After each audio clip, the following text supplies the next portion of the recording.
গতিকে বিজয় অৱধাৰিত তপন গগৈ আচলতে সকলোৱে যি দলে চৰকাৰ গঠন কৰিব ডাবল ইঞ্জিনৰ চৰকাৰ কেন্দ্ৰত বিজেপি ৰাজ্যত বিজেপি গতিকে নিজৰ প্ৰতিনিধিজনটো বিজেপি বিচাৰিব মোৰ সমষ্টিৰ কাম কৰিবলৈ মোৰ মৰাণ মোৰ মাহমৰাৰ কাম কৰিবৰ কাৰণে আমি শাসক দল বিজেপি নৰেন্দ্ৰ মোদী বা ডক্টৰ হিমন্ত বিশ্ব শৰ্মাৰ প্ৰতিনিধি বিচাৰিম আৰু তেওঁ হ'ল আমাৰ তপন গগৈ ডাঙৰীয়া গতিকে আমি ভাবোঁ ট্ৰিপল ইঞ্জিন হ'ব এতিয়া তপন গগৈ জিকিব আৰু ইয়াত বাকী প্ৰথমতে আপোনালোকৰ সংবাদ মাধ্যমত ফেচবুকত আমি শুনিছিলোঁ আকৰ্ষণীয় হ'ব যোৰহাট লোকসভাৰ যুঁজ কিন্তু এতিয়া বৰ দুখৰ কথা একো আকৰ্ষণীয় নহয় ফেচবুক ৰিল মিডিয়া অভিজাত মানুহৰ ডিছকাশ্যন এইবিলাকত হয়তো কেতিয়াবা কিবা আকৰ্ষণীয় শব্দটো আছে কিন্তু গ্ৰাউণ্ডত এই আমাৰ শিমলুগুৰি চন্তক মৰিয়নি মাহমৰা তিতাবৰ সোণাৰী বা যোৰহাট শিৱসাগৰ নাজিৰা আমগুৰি এইবিলাক ঠাইতো গ্ৰাউণ্ডতো কংগ্ৰেছৰ কোনো অনুভৱেই নাই কোনো দল নাই কোনো সংগঠন নাই কাৰ্যকৰ্তা নাই দেৱতো লুৰিণজ্যোতি গগৈ উপনিৰ্বাচনত 50,000 ভোটত জিকিম বুলি কৈছিল বেয়াকৈ তেওঁলোক পৰাজিত হ'ল গতিকে নিৰ্বাচনৰ আগত অখিল গগৈ তেনেকৈ ক'বই কিন্তু আচল কথা হ'ল অখিল গগৈ আপোনালোকে লগ মন কৰিব তেওঁ প্ৰথমতে আহি ক'লে যে শিৱসাগৰ জিলাত যোৰহাট জিলাত কংগ্ৰেছৰ কোনো সাংগঠনিক শক্তিয়ে নাই আমি সহায় কৰিব পৰা নাই যোগাযোগ বিচ্ছিন্ন হৈছে কৈছিল নাই তেওঁ সেইদিনাখনে পলায়নৰ পথটো বিচাৰি গৈছে তেওঁ এতিয়া সমষ্টিটোত নাই তেওঁ এতিয়া ক'ত মুইনৰ লগত মাৰ্ঘেৰিটাত ধেমাজি শদিয়া এইবিলাকত ঘূৰি ফুৰিছে যাতে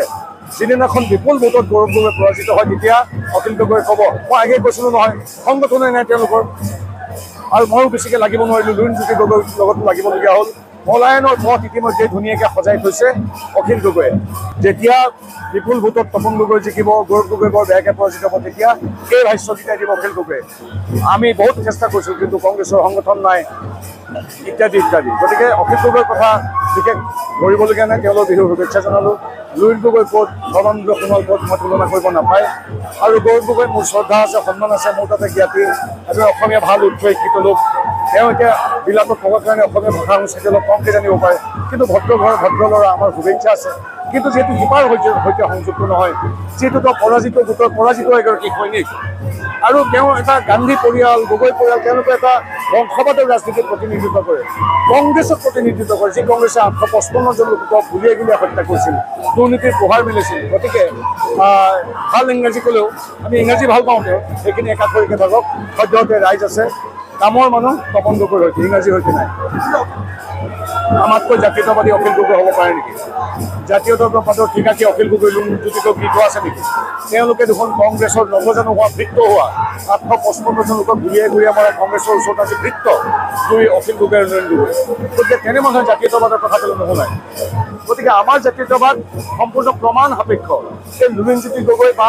অখিল গগৈ নহয় আজি ইয়াত জয় অসম বুলি ক'ব কাইলৈ শংকৰদেৱ কলাক্ষেত্ৰ ভাঙি দিব পৰহি কংগ্ৰেছৰ ভিতৰ আচৰণ কৰিব গতিকে তেওঁলোকৰ কথা পাতি সময় নষ্ট কৰিব নালাগে আমি এতিয়া আমি আছোঁ বিকাশৰ সৈতে প্ৰগতিৰ সৈতে হিমন্ত বিশ্ব শৰ্মাৰ সৈতে মোদীৰ সৈতে